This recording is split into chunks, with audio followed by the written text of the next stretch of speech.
What if you like met a significant other through Go and you both were different teams? Maybe people are changing there, but not to each other's team. They both have to change to the third team instead. I don't know. I think at that point Everybody you just suffers. say, let everybody suffers. Like how that's your solution to a potential relationship issue. Why don't we just both suffer? That'll be good. Compromise. You're tuned into the GOCast podcast, your one-stop shop for updates, news, tips, and community in the world of Pokemon Go. Thank you for listening.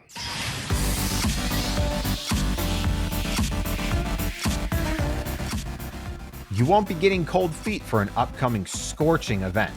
Let's learn about this week's featured Pokélore Pokemon, brick by brick, and more on this episode of GOCast.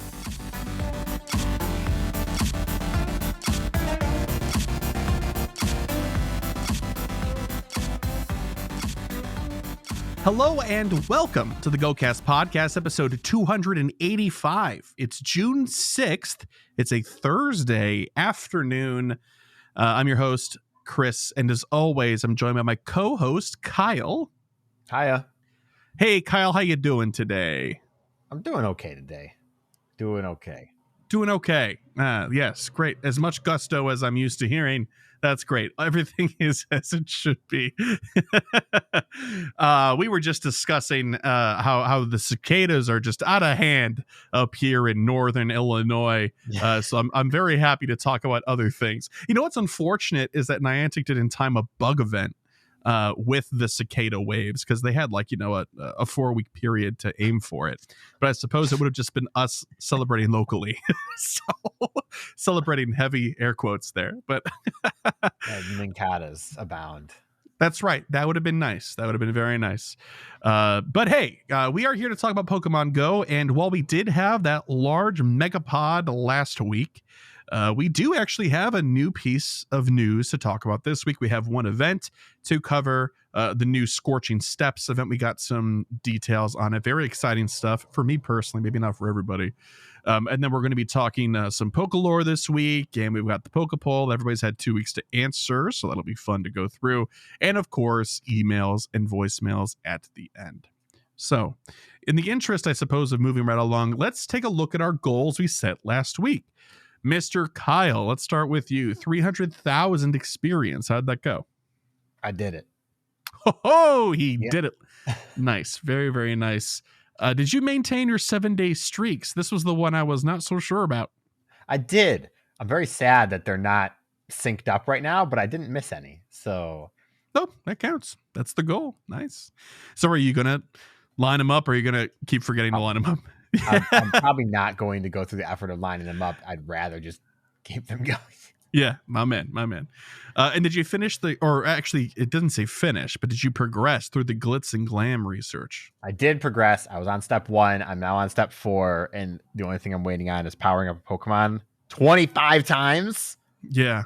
Because I haven't decided what I want to spend the Stardust on after already spending a bunch of Stardust on the previous stage. So you're going to spend it on not level 1s, or going to spend it on probably I'm sure I have something I need to level up. That's what I did for the last 2 stages, I think it was. So yeah, I don't have that much Stardust right now. I don't know, I have 3 million. So only 3 million, small bundle of 3 million Stardust. It's not very much. No, I guess not in the grand scheme of things when you are like a level 50 player trying to max things out. 3 million does not go very far. You're right. It doesn't. But it does go far is your goal setting. 3 out of 3. Good for you. Yahoo.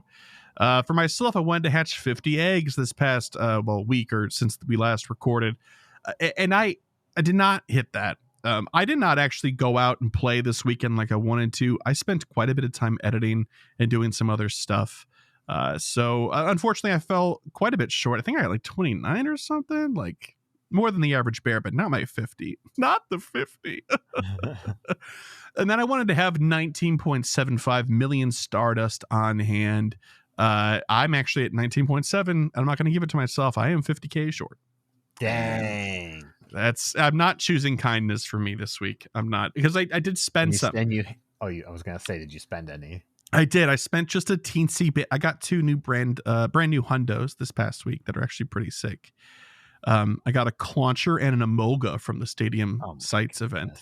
So thrilled about those, but not thrilled about my Stardust, I guess.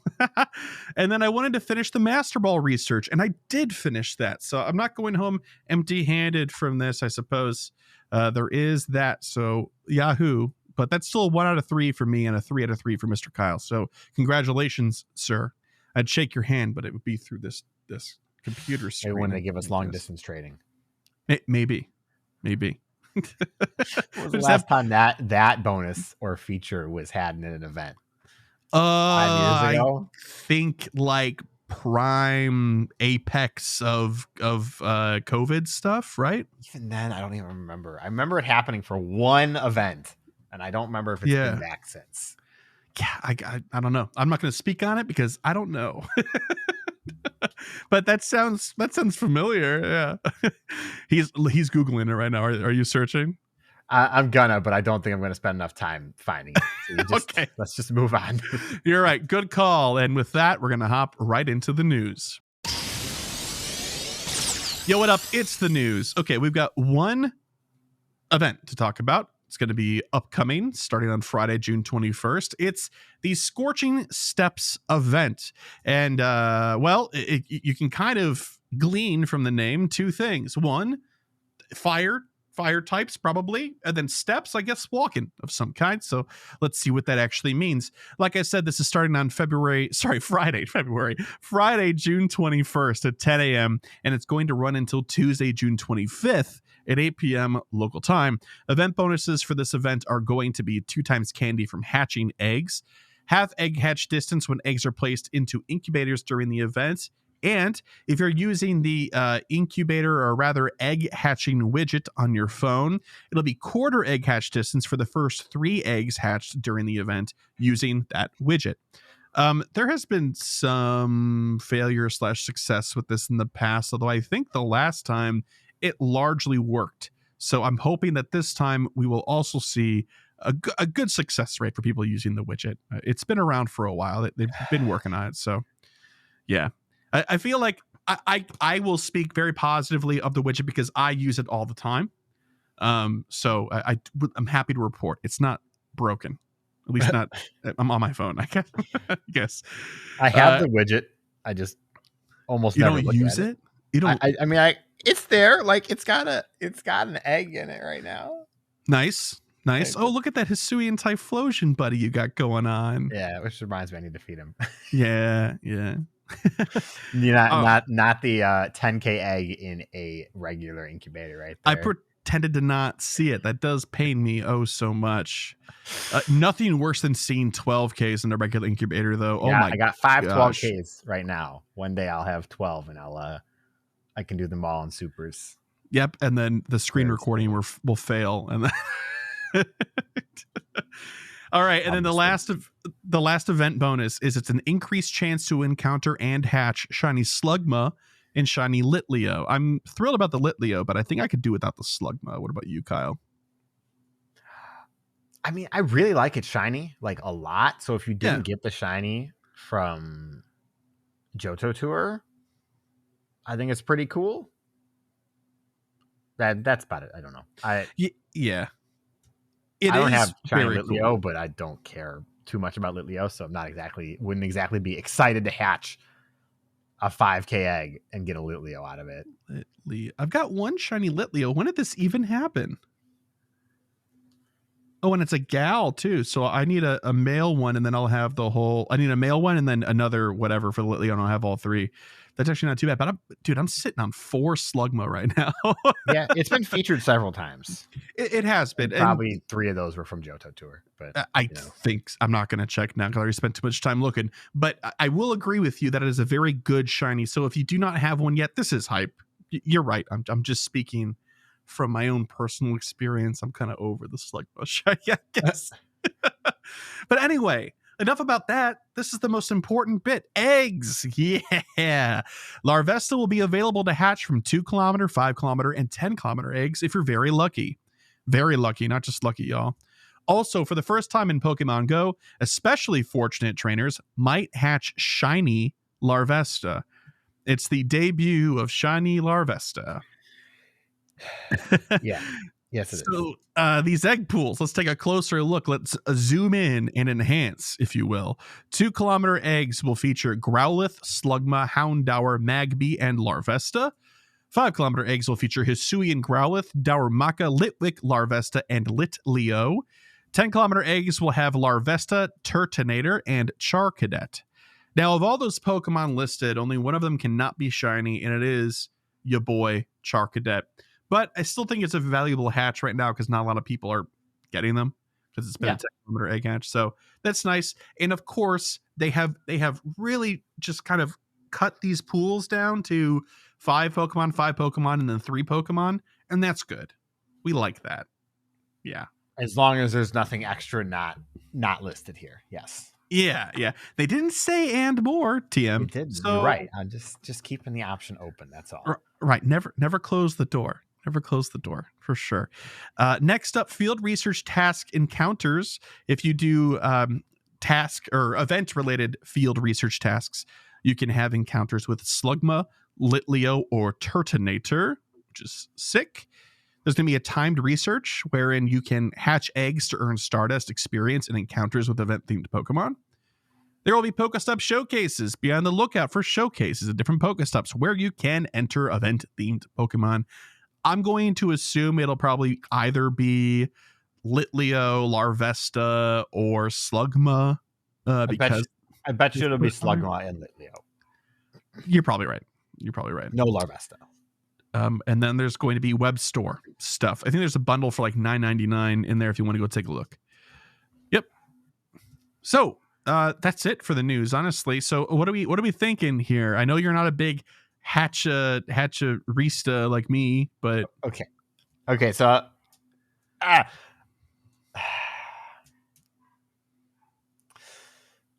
need to just say, okay, don't chase Larvesta in this event. I'm telling everybody right now. I'm telling you, Chris, right now. No, you're not. You're not telling me nothing. I need to bring your attention to something. Okay. Niantic had to use new terminology to describe how uncommon it is to get a shiny Larvesta. I don't know if anyone else picked up on that, but first you are very lucky to hatch it, which means it's not going to be very common. It's probably not even going to be really boosted. You just don't have as many choices in the eggs. And then if you're especially fortunate trainers, it could be shiny. Yes. That's a full odds shiny in eggs in a 1% chance to hatch a Pokemon. Don't go in this burning all of your incubators because you think you have a chance, because it's bad. It's bad odds. Go for the Slugma and Litleo if you want them and be surprised by the Larvesta. See, what you're saying makes sense to me, but I'm not going to do that probably. I want you to count how many Larvesta you have caught so far. Not like in your inventory, like your encountered screen, obviously. And then we can come back after this event. I'll even include the 2 weeks up to this event, where maybe you get one from a 10K or something. Also, it's only 4 days long. Yeah, that's true. That's it. Half hatch distance. Awesome. Good. Thank God you actually gave hatch distance on an egg event. Thank God. I have hatched 22 Larvesta so far.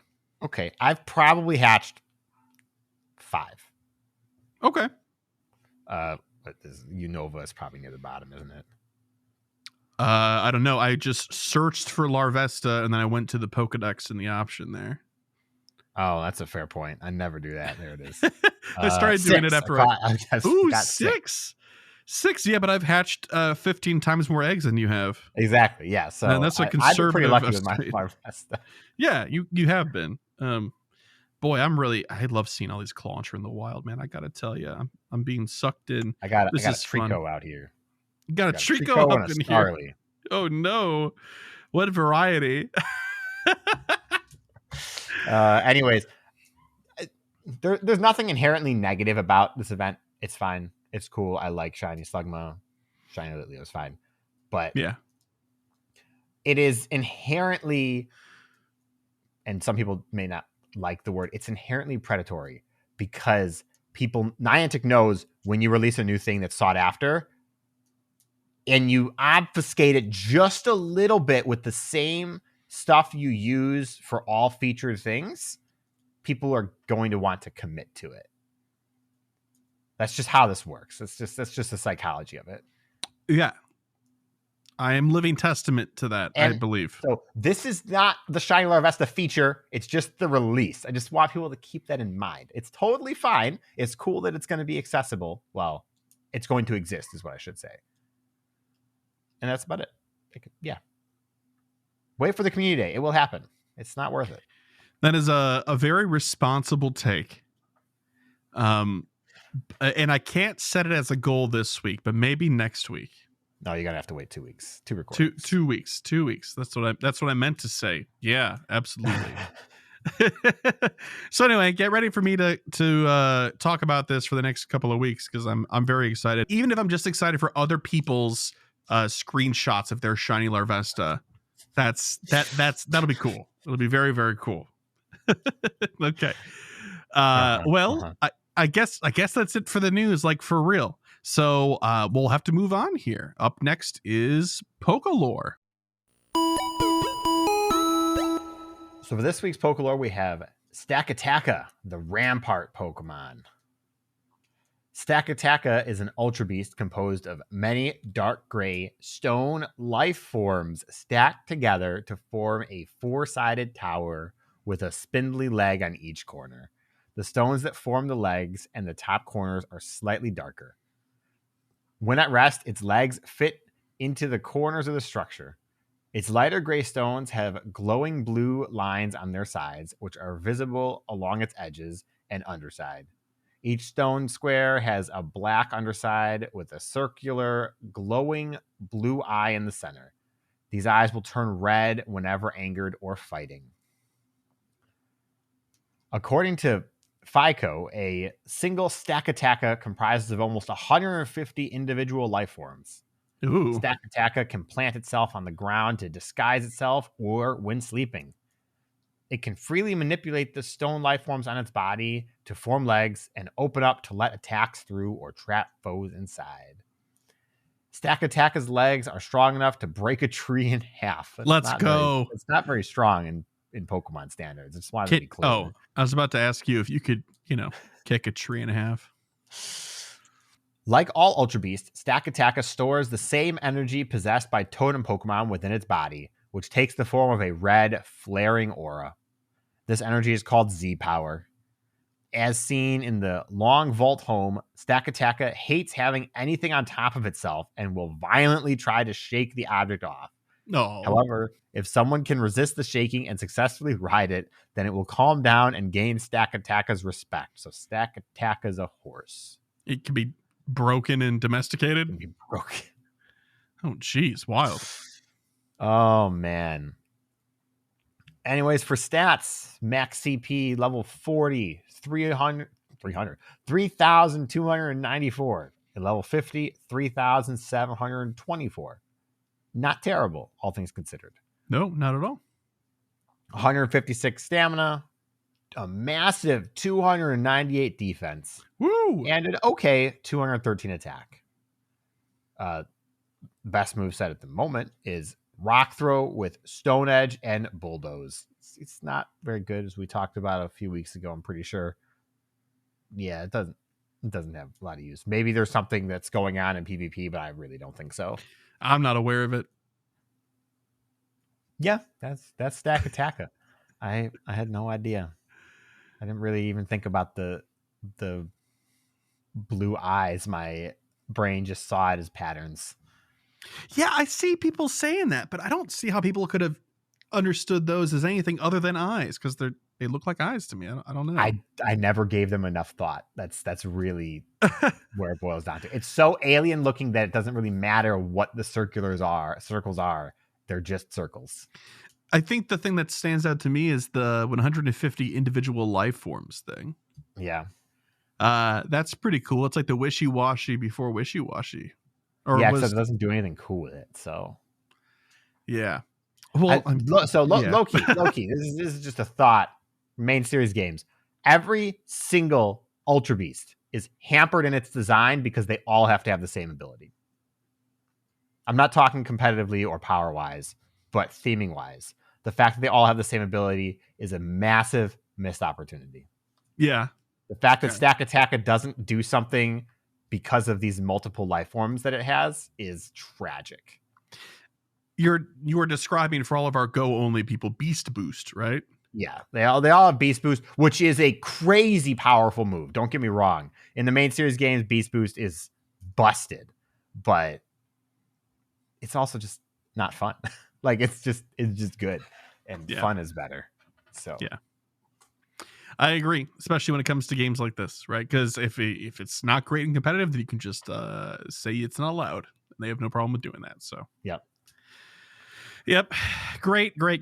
Stack Attack is cool. And that's it. You did some of those raids, right? You got a Stack Attack.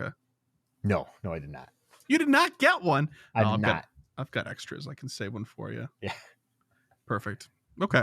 Well, anyway, that is the Pokélore for this week. We're cruising right along. Oh my gosh.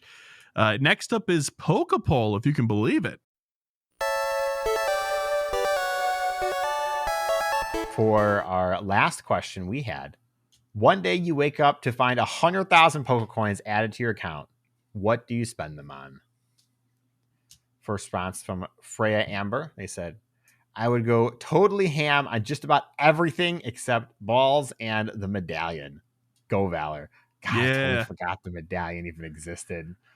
Changing teams is such a foreign idea to me, even at this point. I only ever hear about it when people like lose bets. Yeah. What if you met a significant other through Go and you both were different teams? Maybe people are changing there, but not to each other's team. They both have to change to the third team instead. I don't know. I think at that point Everybody you just suffers. say, let everybody suffers. Like how that's your solution to a potential relationship issue. Why don't we just both suffer? That'll be good. Compromise. I guess so. But at the same time, I would just look at that and be like, you didn't choose Valor from the get-go. That's a compatibility issue, through and through, honestly. Our next response is from Mikey Midas. They said, first, I would wait for that box that gives 50 incubators and 50 super incubators. Then I would sit on the remaining coins so I can always buy remote raid passes when I need them. I'm a simple player with simple needs. That's a good answer. So you'd only buy one box of 50 incubators and 50 super incubators. That's good enough for you? You should buy 10 of those boxes. 10 of those boxes. You still would have 30,000 coins left. That's what I'm saying. Passes. That's what I'm saying. That's right. Next spot's from Artemis Dragon. They said, great question. I'm going for storage and battle passes, which are now the only things I buy with gym coins, being free to play now. But since we're going all out here, we can add remote passes, and lure is on that list as well. Of course, remote passes for the obvious reasons, and lures because they enhance the experience for everyone around you. I would have added incubators, but I have a problem with buying an item related to hatching eggs and not knowing what I'm paying for. Also, there's never anything in eggs that are worth me walking in 90-degree heat, 90-degree Florida weather to hatch. Boy, that's fair thoughts. Larvesta. Not worth it because you can't guarantee you're getting it. If I could walk 10 kilometers and they gave me a Larvesta, let's go. I'm okay. in. All right.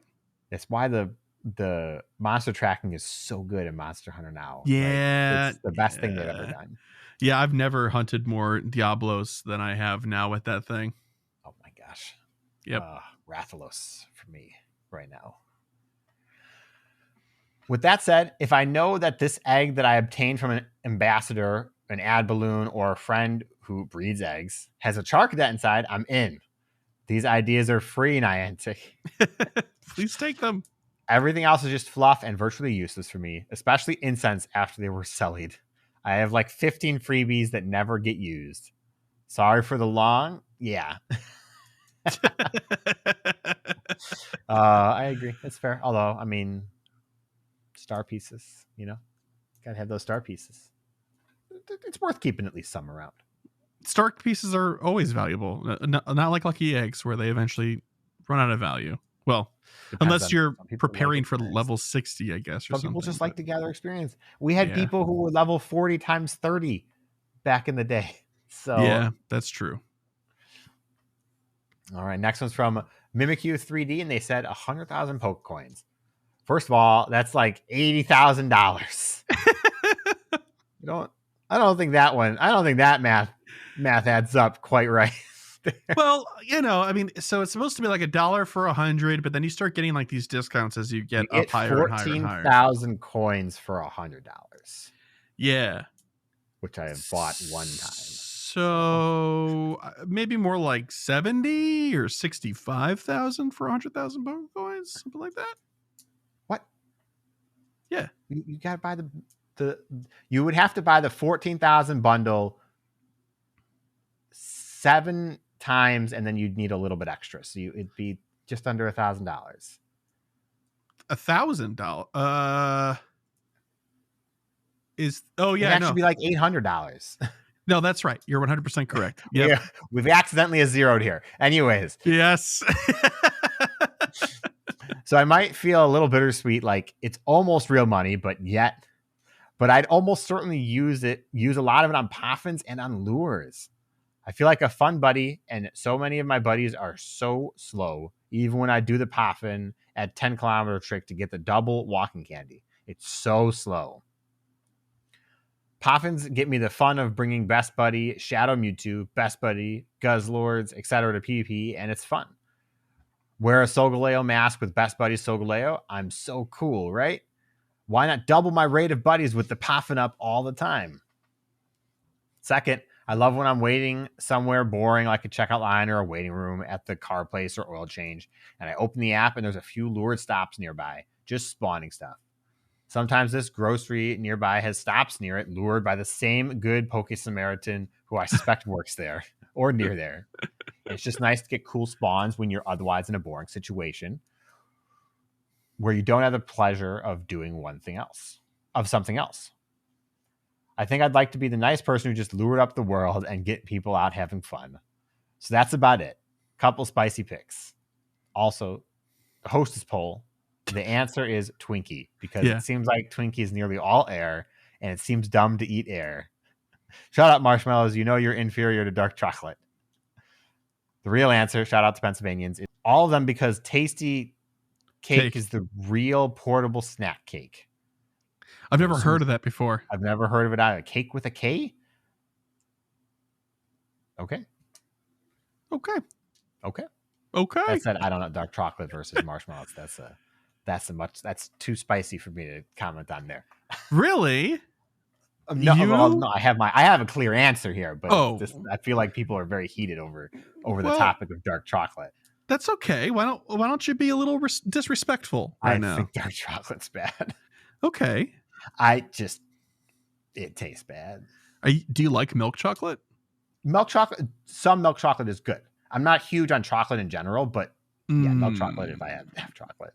Dark chocolate is almost inedible for me. I'd rather not eat it than to have dark chocolate.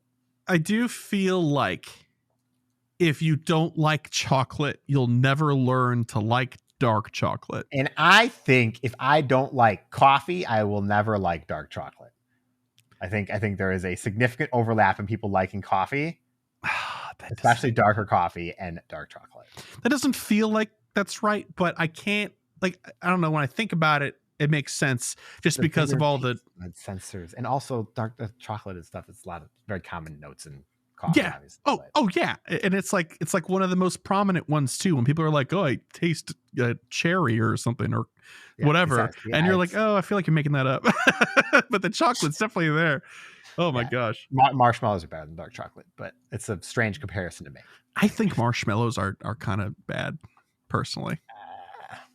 They're not my favorite. Don't get me wrong, but given those two, I would definitely take marshmallows. Do you like s'mores?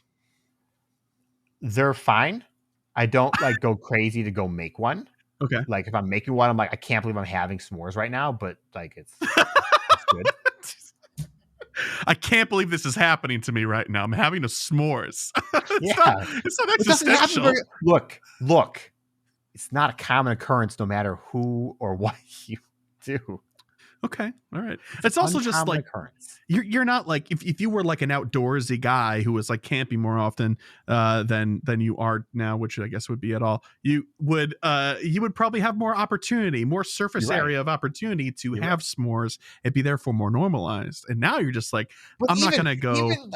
Even then, it's not that common. It's not like you're doing it every day. It's like, oh, maybe once a week, maybe once a month type of thing, you know?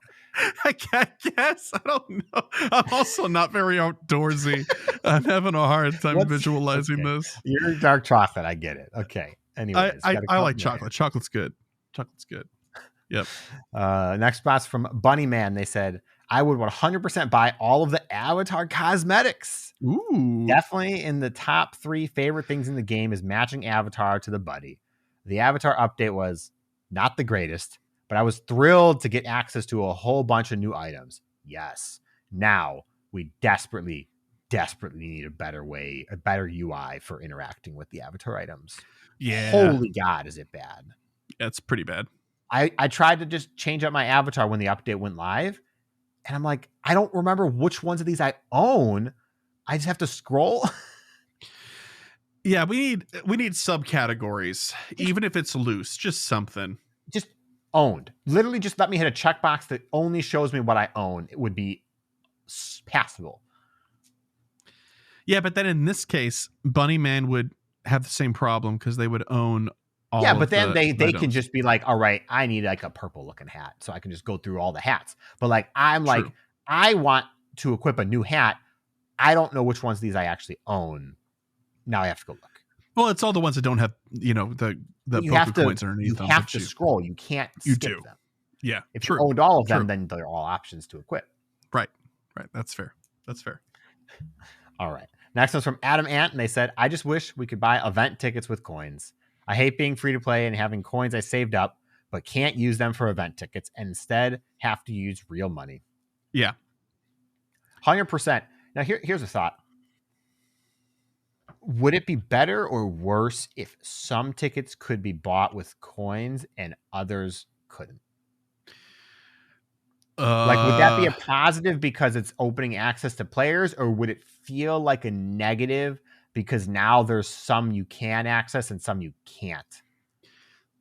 So I think that's a good question. And I think the answer is it's better, but also more frustrating. Yeah. Okay. That's fair. That's a thought. It's just, it's a thought that occurred to me because Yeah. I'm like, yeah, I'd love to be able to, but there's no way they do all of them. And then would I be upset if an event that I wanted to play or get the ticket for, I should say, wasn't available for coins? Yeah.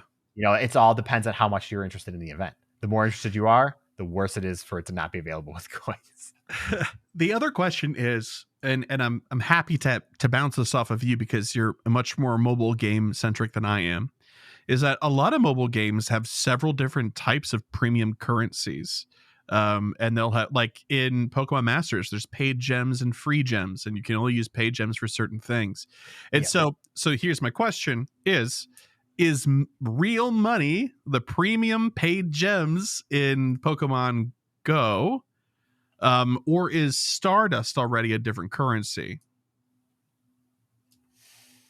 I think Stardust is more material than it is currency, right? Well, because I coins are the currency for right. sure. But Pokemon Go does do the whole here's the multiple currencies thing.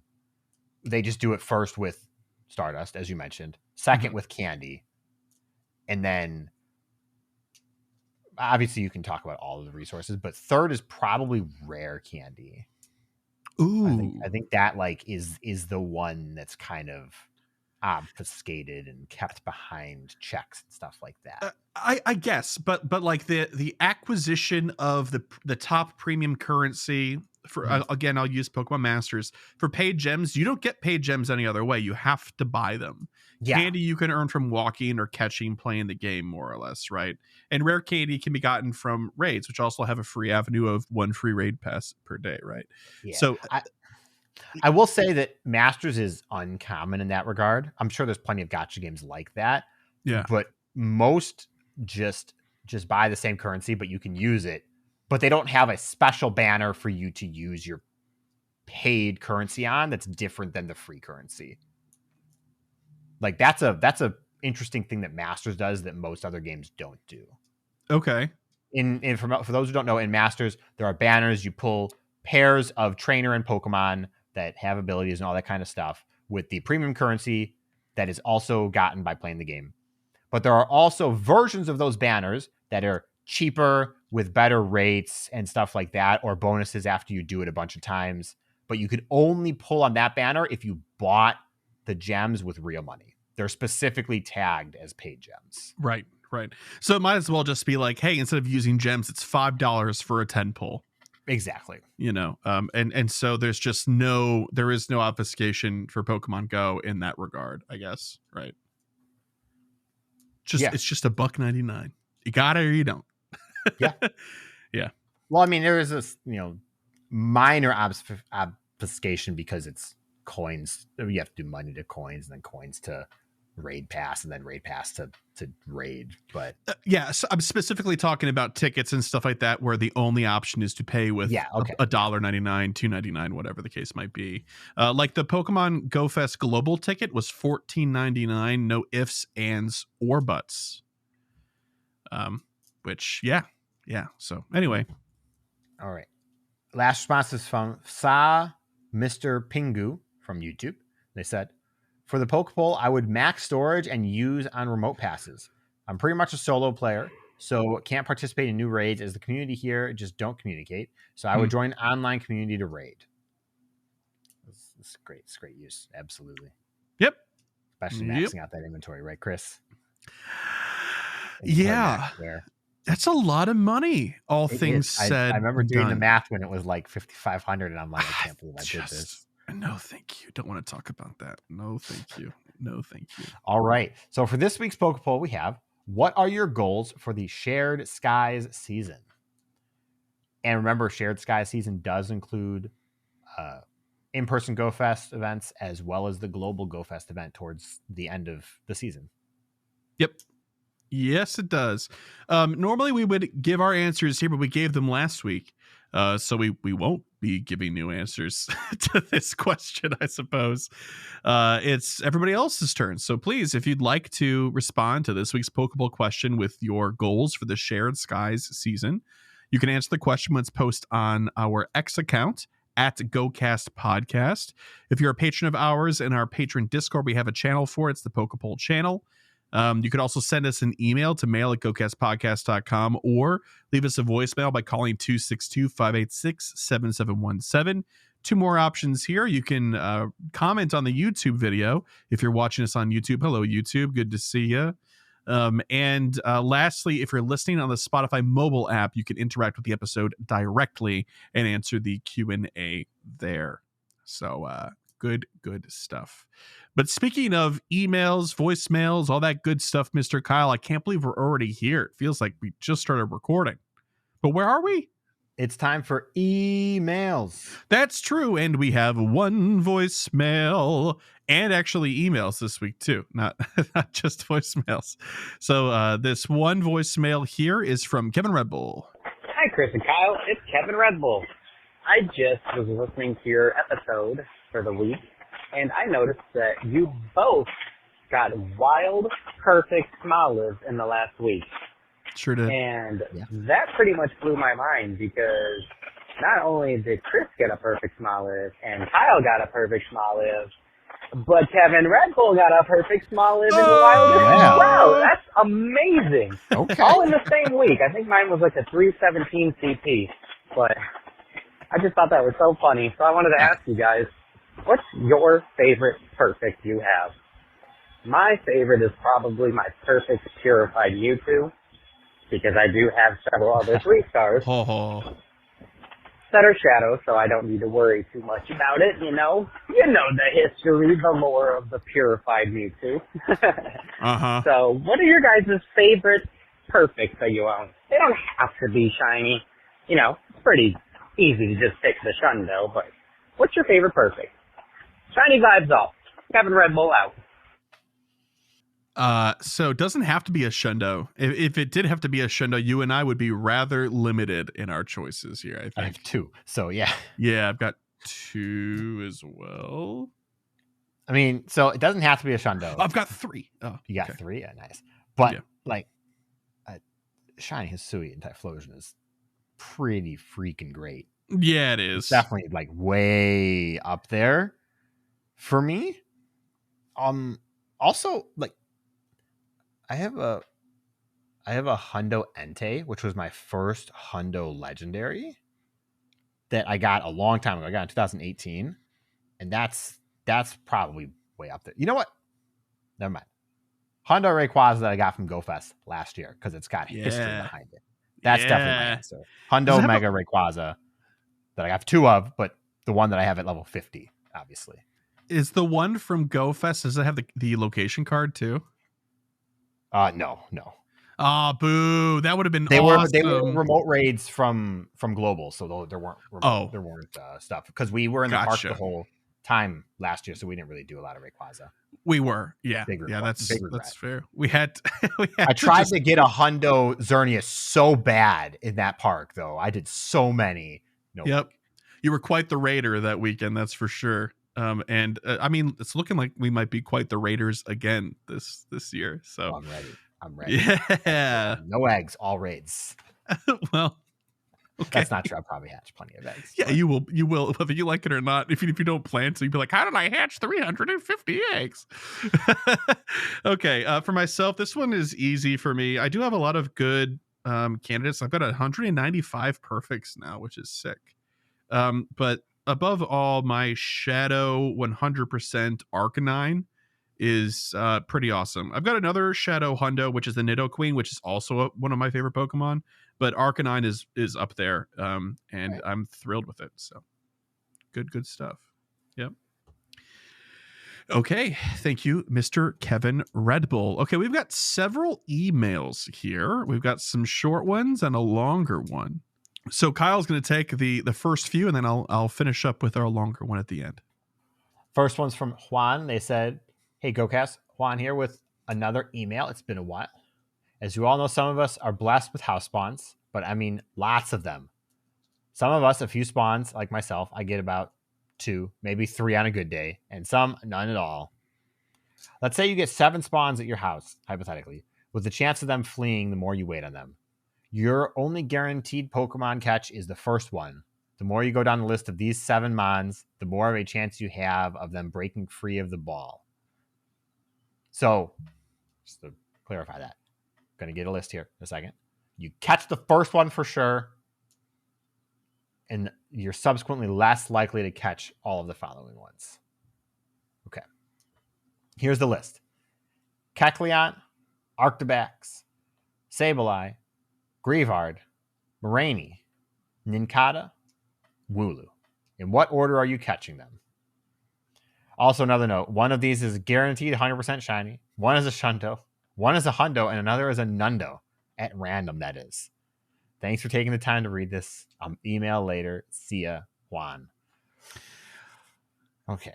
So that last bit, I don't know how that would factor into my decision-making process. Yeah, I don't know either. I'm honestly be pretty cool with getting a Nundo of any of these is really the takeaway. So yeah, that's fair. That is very fair. So I guess the question is simply, out of these, which ones? This is like rating them from favorite to least favorite, kind of. Well, you know, we're catching it in Go, I guess, is the also comparison. Yeah. So yep, that matters. I think I've got mine actually. Okay, go ahead. So I would start with Nincada, and then I would move to Kecleon, Arctibax, Sableye, Wooloo, Greavard, and then Moraine at the end. Okay. I would do Arctibax, Sableye, Marini, Nincada, Grievard, Kecleon, Wooloo. Wooloo at the end. Yeah, I don't care about Wooloo. Like, it's fine. But yeah. So here's the thing though, like out of all of these, only 3 of these could be shiny anyway. And that's okay because I have 2 of those. 2 of those 3 shinies. Yeah, and then one of them is a Shundo too. I would love a Shundo Nincada. That's what I'm trying to say, I guess. A Shundo Nincada would be pretty great. Or a Shundo Kecleon would just be like such a trophy piece. Yeah, that'd be crazy. Yeah, that'd be nuts. That'd be nuts. Give me the Nundo Wooloo. Give me that Nundo Wooloo. All right. Next email is from RamFan102, and they said, "Hello, GOCast. I was very heated in a discussion I heard recently on the podcast about transferring Pokemon individually." Oh no. Another one of I these. frequently use search strings to sort and transfer Pokemon, so they aren't a foreign concept.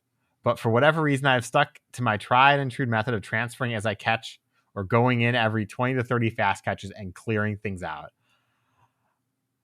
Okay. I'm level 49, so I have made it almost to the top with this method.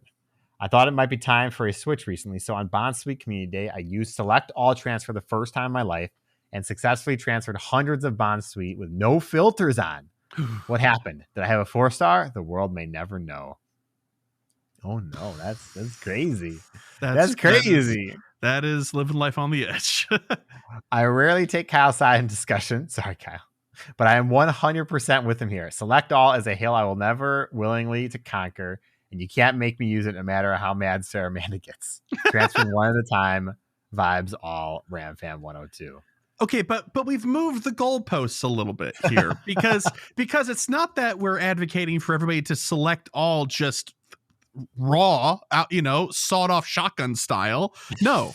You do your filters first. You look for your 4-stars. If you have a PvP IV string that you keep in your notepad like I do, you throw that in there. You check that as well. You check for your Nundos if you can, all that stuff. And then the rest of them, you don't check them. You chuck them in the garbage because you've filtered for all the things, but the thrill of doing it without filtering first is unmatched. That's crazy. But there was a discussion on our Discord for the episode conversation a little bit about search strings and stuff like that.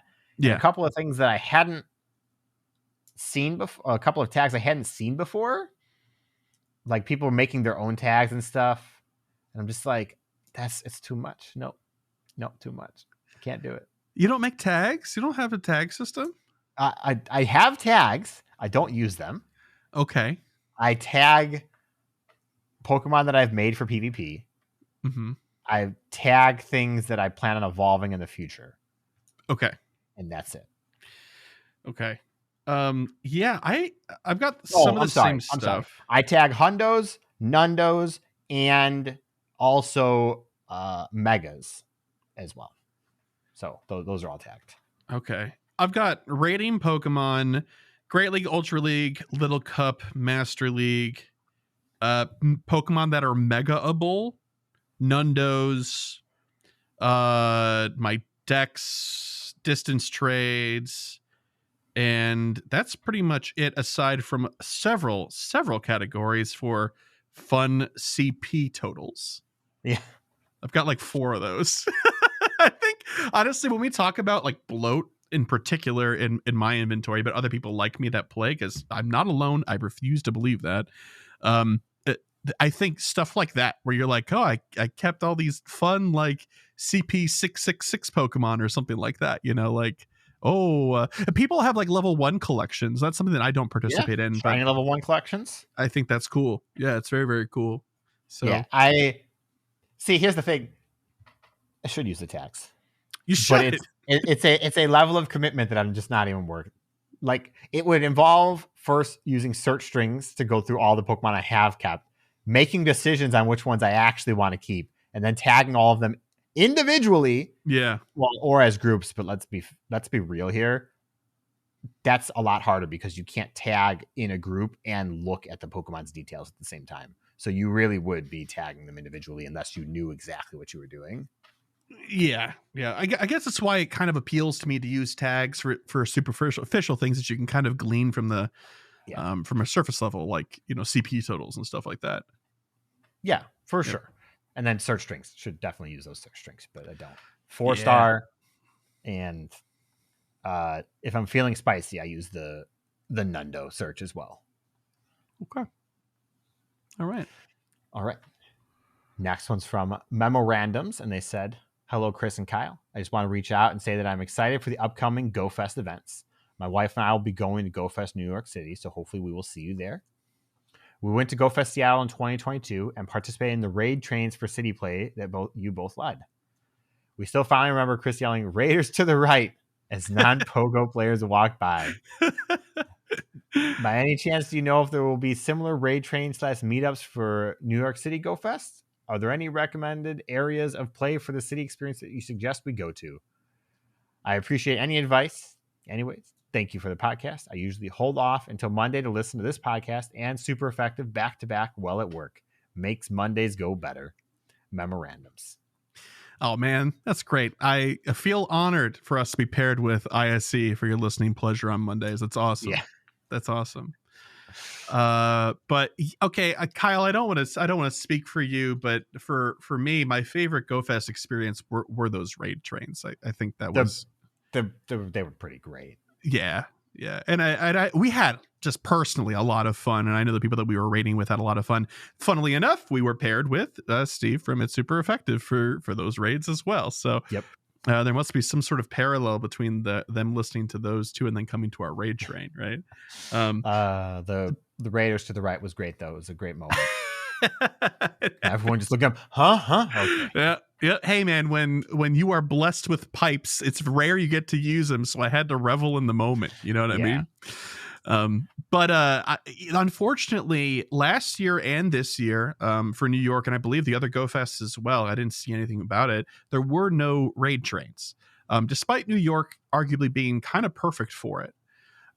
So they're not officially sanctioned. Kyle and I have not discussed what we're going to be doing for meetups this year and times and stuff like that. So it's very possible that we might want to throw a raid train together. I've been kind of thinking about it, Kyle. I know I haven't talked to you about it yet, but we'll have to figure out what we are and aren't going to do, because I know from both of our comments last year, one of your comments earlier this episode, and our collective experience, we don't want to spend the entire time in the park this year. We do want to do some city experience because it's a huge bit, and everybody always says that it's surprisingly the best part about it, Speaking of It's Super Effective, I was listening to one of the most recent episodes, and I believe Hannah said that the city experience is better, but the park experience is necessary for it to feel like a GoFest. Yes. Oh, absolutely agree. Fully agreed. Yeah, and I thought that was an excellent point, and definitely agree with that. I say this as somebody who didn't play the city experience last year. So yes. Yeah. We got to play for like 2 hours at the end of the last day before we went to that pickle restaurant, right? Yeah. And it's good. Like, it's great. That's as for places to play. Yeah. We're unfortunately not the ones to ask from New York, but I know. It's the simple answer for most people. If you have to guess, because playing in Central Park is second to none. Oh, if yeah. If you have the opportunity, I definitely recommend it. Bryant Park as well is apparently incredible to play at. It's not so much a place that's going to inspire wonder in the same. It's not like a locale like Central Park is, but everybody that we talked to that said that they were going to do a city play said Central Park, and then also said that they had a great time at Bryant Park. Bryant Park's not really like large though, so you like go through, you pass through, and then you keep walking because it's like 3 blocks from Times Square. So yeah, but like also anywhere in that area right there, if you want to be touristy, it's all filled with stops. There's people walking around all over the place. It's just a good place to play in general if you're okay with the amount of people. Yeah. Yep. Yeah. Kind of all over New York is great, but there will be pockets that are a little bit better than others. Yeah. But if you are walking from one pocket to another, you're still going to have a great experience going between. Definitely. I do think like the southernmost part of Central Park is probably the best, most condensed place to play. Yeah. Yep. And I from do an know outsider's that perspective should be clear. There's a locals in New York City who know some great places that also like hits some good restaurants or something, that's totally great recommendations too. Yeah.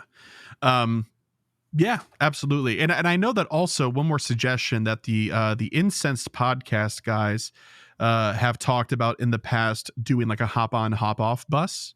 And how that pace of that bus seems to be perfect for playing Pokemon Go. So if you need a break, but you still want to grind, I guess hop on, hop off bus, and you might have some success there as well.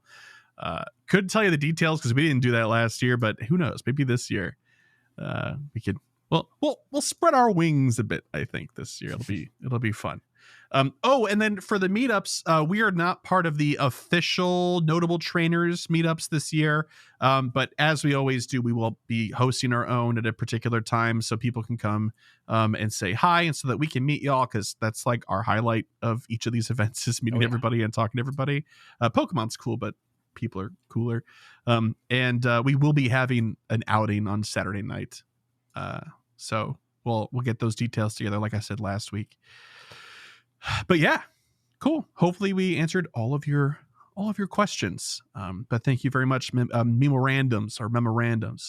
Okay. Last email here is from Drew 2. That's right, our favorite listener, Drew 2.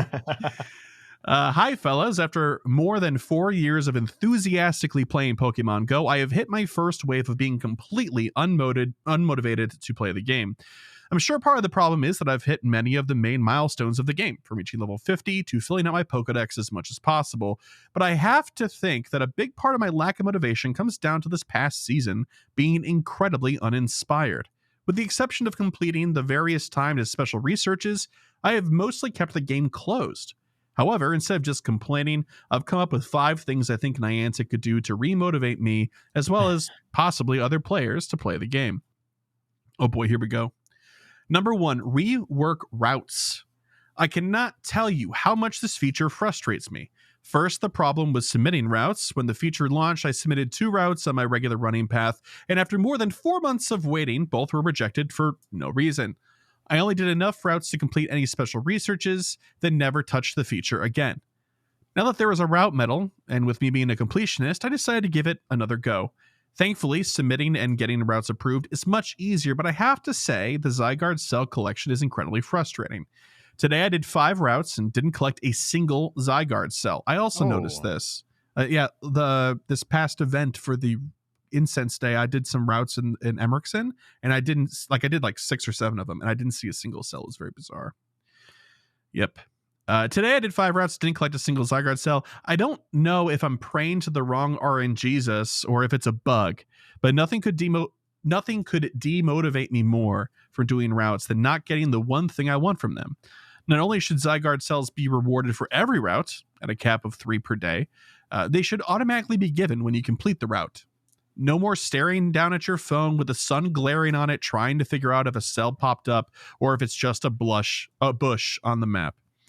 Yeah, that's a good point. But having to tap it really has no purpose or value other than just, is it glitched? Is it actually here? I don't know. I mean, it's supposed to mimic the main series games where you find the Zygarde cells on the ground or in rocks and stuff as a twinkle in that game, but sure, the cells don't disappear in that game.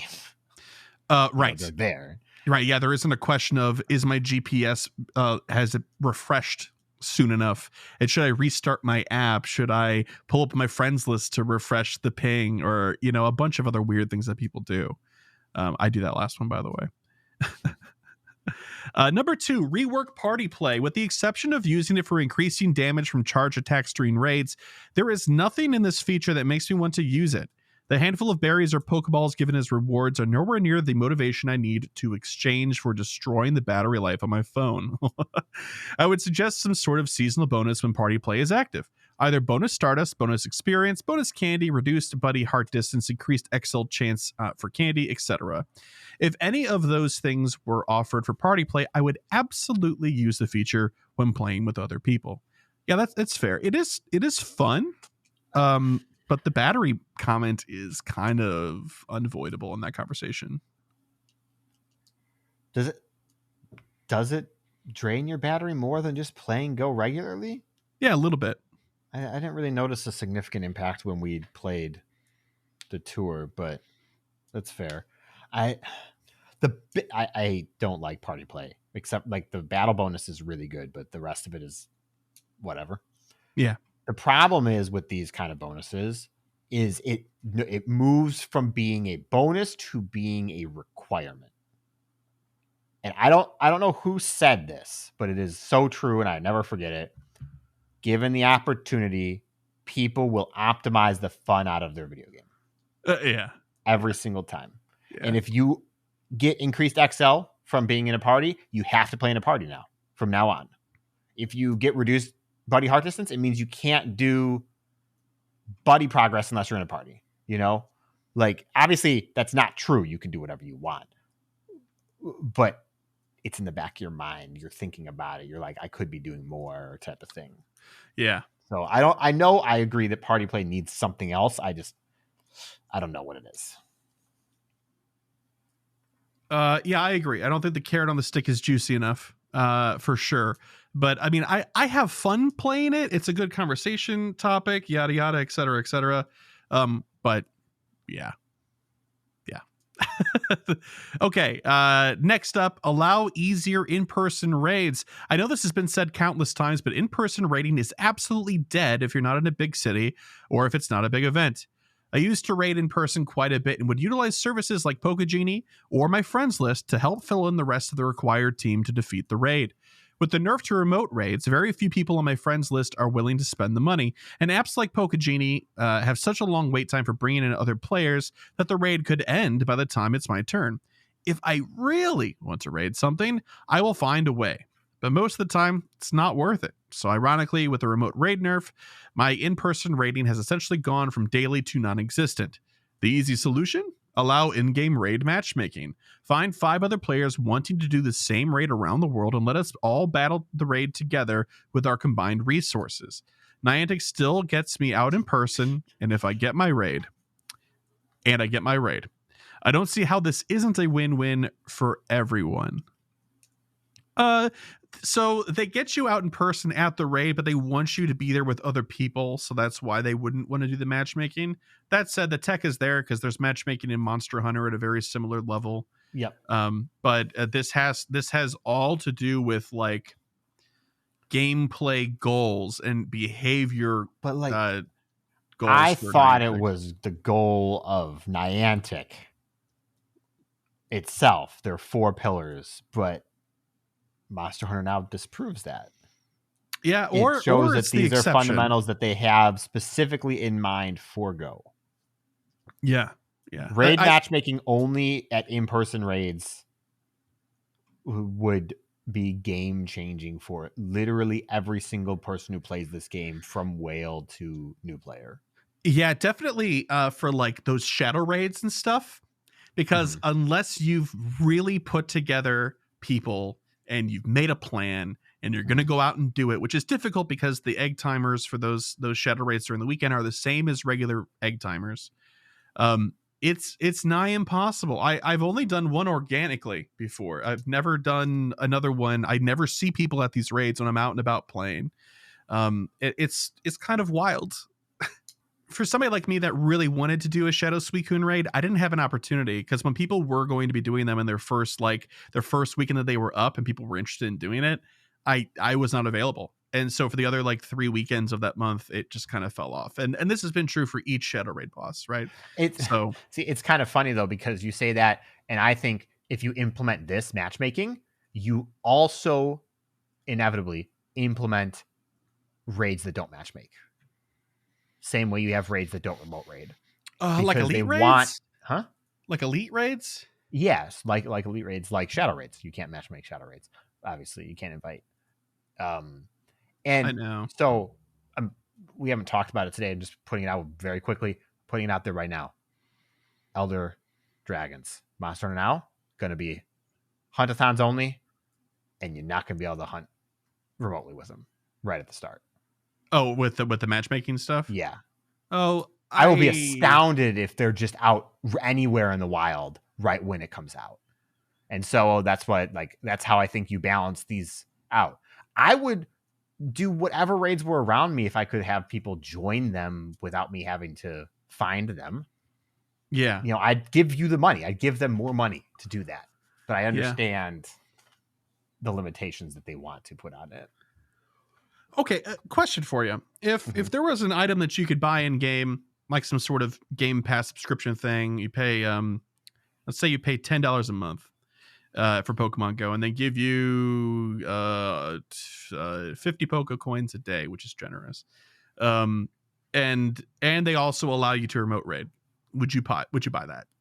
By remote raid, do you mean match me with other people, or by not have a limit and have to currently use the coins, currently buy remote passes with coins? Remove the limit only. I would not, because the cost of the raids is a bigger limit to me than the limit per day. Yeah. Generally. The only time the limit affects me personally is during events. Yeah. So like only being able to do 10 on a raid day for Cleavor, for example, that affected me negatively, and it would have been better to have no limit. Yeah, and I suppose it is like spending money to spend more money. I say that as somebody who advocates for the enthusiast ticket every single time it comes around, but which is the same idea. Yeah. But yeah, and this also, I think people would like had pitchforks and torches, be like, "You took this away from us, and now you're charging us for it." Exactly. They literally talked about that on this week's ISE. Actually, did Steve they? Was interviewing Joe Sarabee about it. Like not that specific concept, but the concept that lately in Go, it feels like Niantic has taken things away to then add them back in as a feature that they either sell you or is temporarily available, and that feels bad. That does feel bad. Yeah, iteration should not be regressive, but we have more to this email though and suggestions. We do. Could you believe it? Yes. So refresh the egg pool is the next one. Chris, my man, I know you love eggs, but I don't understand how anyone can be motivated to hatch eggs with what's currently available in the pool. The 2 kilometer and 5 kilometer eggs are absolute garbage. The 10 kilometers eggs are okay, but almost always disappointing. Adventure Sync eggs have pretty much had the same stuff for years. Same with 12 kilometer eggs for the most part. Niantic, please refresh the egg pool and give us something different, or at the very least reduce the egg pool so I can try and target something. Bingo. Yeah. The 7 kilometer egg pool currently has 13 different Pokemon, and most have been in those eggs for years. I'm not walking 7 kilometers just to hatch an Alola Meowth with bad IVs. Nothing should be in an egg pool for more than a year, and the pool should be a max of 3 to 4. If I'm getting really greedy, I'd suggest the game allow us to pick what Pokemon we want to hatch from the pool. Do you know how many more eggs I'd try and hatch if I knew what I was getting for my effort? Alas, I know Niantic would never do something that great. For now, I will continue on my single incubator grind. Yeah, me too. So I've got several thoughts here. Oh boy. And they tie back into Monster Hunter Now at the end. Oh, of course. First is eggs will never be good for a longtime player. Full stop. You got to remove that expectation. The longer you play, the less appealing eggs become. You don't care about that Alola Meowth, but the level 32 player that started playing in March is probably ecstatic that they got that. That's why it's in the pool. That's as someone who hates eggs, that's just a fact, and I can recognize that. That said, 13 Pokemon, just straight up too many. It's just too many. You can accomplish similar goals to this with less Pokemon, as we're talking about at the top of the show for the Scorching Sands event. And last, targeting Pokemon. What if, hear me out, you picked a target, and then you hatched eggs, and as you hatched eggs, you worked towards the goal of getting the target Pokemon. Or maybe even getting an egg with the target Pokemon in it that you then have to hatch. Still takes the incubator. Ooh. Okay. I like that. I have a proposition for you. Okay. So similar to Monster Hunter Now, we have to do like a certain number of hunts, right? But in this case, in this game, we have things that require different levels of effort. I mean, difficulty is something that requires different levels of effort in Monster Hunter, but let's put that aside for now. Let's just pretend a hunt is a hunt is a hunt, right? But for Pokemon Go, there's 2 kilometer eggs, 5 kilometer eggs, 7, 10s, and 12s. What if you had to amass like 30 points? And that would you would earn a point for each kilometer that egg was, that you had to. Well, the value of it, if you use a super, you'd still get the same number, but it'd be faster because they want to incentivize people buying those incubators. But then, like a new NPC pops up. One of the people from the breeding or the farm, the daycare, that's what it is. Be like, hey, oh my gosh, from hatching all these eggs, we found this one Pokemon that just showed up. It doesn't belong to anybody. Would you like it? And it's your target. It's in universe, and it makes sense. Yeah, there's the system that Monster Hunter now uses for tracked monsters has fantastic opportunities in Go. Yeah, that would be amazing. Just in general, I do agree. Yeah, 100%. Okay, lastly, custom goal setting. This one is perhaps my most desired feature that I want Niantic to implement. I would love for Pokemon Go to allow us to create our own custom goals with custom rewards. Just select a goal type. It could be anything from catching, turning Stardust or XP to doing raids, and then select the type of reward you want. Incubator, TMs, Stardust, XP, etc. The harder the goal, the higher the reward. For example, one could set a goal of catching 500 Pokemon, and the end reward could be a single incubator or 3 charge TMs, or make 500 excellent throws and get 5,000 Stardust. I love having some sort of task to work on, and this would make them limitless. I honestly think my playtime would increase dramatically if I had a feature like this, and those who have already reached level 50 would be able to work towards something. So that's it. Let me know what you think. I'm genuinely not sorry for my long email. Drew too. Okay. I mean, we've been pseudo advocating for this since the beginning of this show, more or less. Yeah. This sort of feature would fill a gap that we have identified from the beginning, where it's like, hey, when you've done everything, it's sort of a personal responsibility sort of thing. Like, you have to make your own fun, right? And this game is great for it. But I agree. Why not have the template set up so that even if the rewards are super diminished, it would just be very helpful. Be like, hey, I want to catch 500 Pokemon. And it doesn't even have to have a time limit on it. Just be like, I want to catch 500 Pokemon. I want to try to do this by Sunday. Right. And then you can go for that, and you can push yourself, and it's completely optional. And like this example of 500 excellent throws, you get 5,000 Stardust, is a pittance of a reward for a great effort. And there's no reason that wouldn't be good, I guess. Yeah. The funniest part here is literally the best part of if this feature were to exist is the fact when you complete a research, it pops up before you've finished whatever you're doing. Yeah, because everything has animations tied to it. Whenever we have something that lets you say catch 200 Pokemon, and when you've caught something immediately, it's literally makes the game feel better to play. As bad as that sounds. So yeah, I mean, it's an object positive for sure. Mm-hmm. Yeah, the only concern would be, like you were talking about before, without fail, people will try to, make them, they'll min-max their fun, right? Yep. And so if they make the floor like no value whatsoever, or next to no value, then people won't be abusing it. It'll just purely be for people that want to use it for the intended purpose, which is large goal setting, Yeah. It would also make like meetups and stuff, like community events, that much better, because you could be like, hey, everybody, make a task for this like thing that we're doing. Like, whoever gets to 200 curveballs first, like, wins a prize. Like, it would help facilitate stuff like that in a big way. I mean, on that same note, being able to track every statistic that you could think of in this game would be so good. Like, you have medals for some things. You don't know how many Pokeballs you've missed. Like, there's so many statistics that just would be good to know. Be fun to know. It would. It would. I don't need to know how many times I've jumped on a Minecraft server, but they tell me. I certainly don't want to know my / played on a World of Warcraft character, but they can tell me. Yeah. So like, anything that tracks more data is always fun. Yeah. 100%. Well, anyway, thank you so much for the great email, Drew, too, and everybody else that sent in emails and voicemails this week. If you would like to send in an email or a voicemail, just like these fine folks did, you can send emails to mail@gocastpodcast.com. You can send your voicemail to 262-586-7717.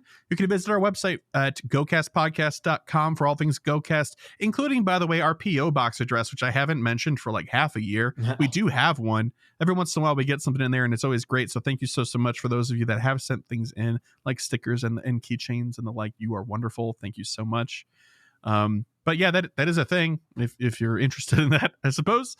You can follow us on X/Twitter at GoCast Podcast. If you'd like to help support the show monetarily for as little as like $1 a month or something like that, it's up to you. That's the whole point of the service we use. You can do that via Patreon. That is spelled patreon.com/GoCast Podcast. And if you give us even at the lowest tier of $1 a month, you get access to our patron exclusive Discord, which is like where all the fun stuff on the internet happens. Nothing fun outside of that happens anywhere else. Yep. That's the permit we got for that server. That's all I'm going to say. I can't talk on it too much. And speaking of patrons, big shout outs to our elite trainer tier patrons. Thank you to, is it my turn? I honestly don't remember what we did before. No, it's your turn. It's your turn. I stumbled last time. Yeah, you did it before the Megapod. All right, cool. Big thank you and shout out to Bo, Daniel, Lori, Michael, Ozzy, Arca, Marvin and Mimi's, Forter, Sui and Ryan, Thayer, Jason, Justin, Charles, Modders, Lee, William, Brandon, Ethan, Stephen, Nick, our favorite listener, Drew 2, Camo, The Ugly Rock, Jacob, Victoria, and Sarah Lore. Thank you so much for your generous support and for helping us keep the digital lights on, amongst other things. And if monetary support's not in the cards for you, or you're disinterested, or you've already done it and you're like, how else can I help this show? You can, of course, leave us a review for free anywhere where they can be left. And speaking of a review, we got a new one last week from Christoph Porzingis. The title of the review is Review, and the content of the review is It Good. Thank you. Thank you very much. We'll take that one to the bank. Thank you. All right, Mr. Kyle, we've got to set some goals, and then we are going to skedaddle from this week's episode. Upcoming events to consider our Goomy Community Day and the Slumbering Sands event with the introduction of Shiny Komala, a collection challenge, some other stuff too, right? So, all right. I want to get 10 Shiny Goomy. I should say 10 more Shiny Goomy. I have 4 currently. I'm only going to get to play like an hour and a half of the day because that's what I could do because of work that I had to fix, but I still have to work. I just have to work the start instead of right when it starts. 500,000 experience. I want to finish the Slumbering Sands timed research that you get from having the Pokemon Go Plus and the collection challenge for the Slumbering Sands. Nice. Yeah. I'm going to plagiarize most of those goals. I would like to catch 20 Shiny Goomy. I fortunately am not working during that time, so I get a little bit more time. So I'll set a higher goal. 20 million Stardust on hand with the Stardust bonus from this event. That should be more than doable. And then I can move on with my life from there, I suppose. I would also like to do the Slumbering Sands timed research, whatever the collection challenge may be, and I'd like to hatch 50 eggs. Because last week I fell short, and I would like to, figure it out. So there's that. But with that, I guess that's the end of episode 285. Thank you all so much for listening, especially all the way to the end if you're hearing this. We'll see you next week for episode 286. And until then, good luck on Shiny Goomy Community Day and the Slumbering Sands event. And we hope if you've got a plus, you get your shiny Snorlax and a nightcap and all that cool stuff. But until then, bye-bye. Bye.